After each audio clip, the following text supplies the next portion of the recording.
కాబట్టి ఇందులో విశేషం ఏంటయ్యా అంటే మంగళవారం నాడు చతుర్థి తిథితో కూడినటువంటి సంకటహర చతుర్థి వ్రతాన్ని కనుక ఎవరైతే ఆచరిస్తారో వాళ్ళు 12 మాసాలు చేసేటటువంటి సంకటహర చతుర్థి ఫలితాన్ని ఆ ఒక్క మాసంలోనే పొందుతారు అని చెప్పేసి గణేష పురాణం మనకు ప్రత్యేకంగా చెప్తోంది.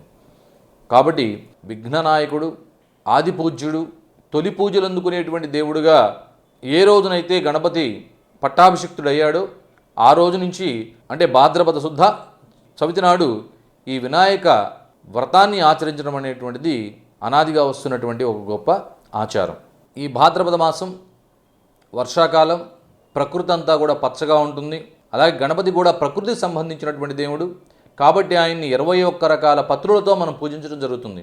21 అనేటువంటిది గణపతితో కలిపి ఉపగణపతులైనటువంటి 20 మందితో మొత్తం కలిపి 21 మంది గణపతులు.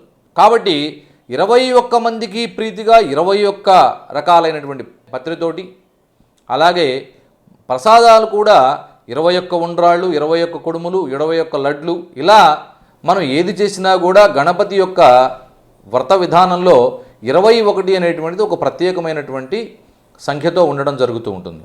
కారణం ఏంటంటే 21 మంది గణపతులను పూజించినట్లుగా భావించుకోవాలి. 21 మంది గణపతులకు మనం ఇచ్చేటటువంటి ప్రత్యేకమైనటువంటి విధానం. ఈ 21 రకాల పత్రిలో దుర్వాయుగ్మం అంటే జంటగా ఉన్నటువంటి గరిక గణేశుడికి చాలా ఇష్టమైనటువంటిది, ప్రీతిపాత్రమైనటువంటిది.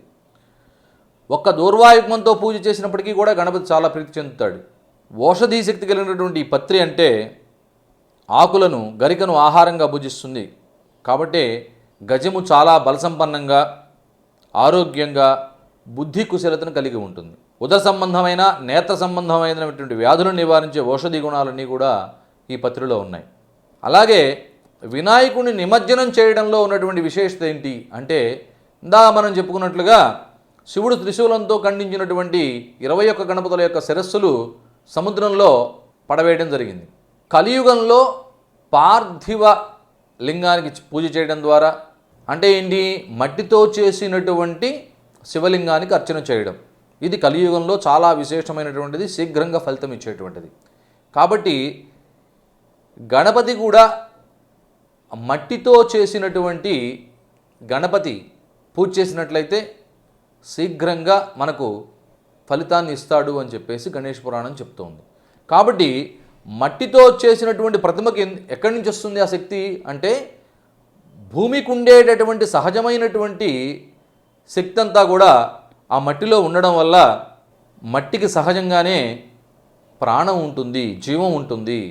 కాబట్టి మనం ప్రాణప్రతిష్ఠ చేసినా చేయకపోయినా ఆ మట్టిలో జీవం ఉంటుంది. కాబట్టి స్వామివారి యొక్క తేజోరూపం అందులో నిక్షిప్తమై ఉండడం వల్ల స్వామివారికి మనం బహురకాలైనటువంటి నైవేద్యాలతోటి, బహురకాలైన పత్రితోటి పూజించుకున్న పిదప ఆ యొక్క పత్రితో సహా ఆయన నిమజ్జనం చేయడం అనేటువంటిది మనకు ఆచారంగా వస్తున్నటువంటి విషయం.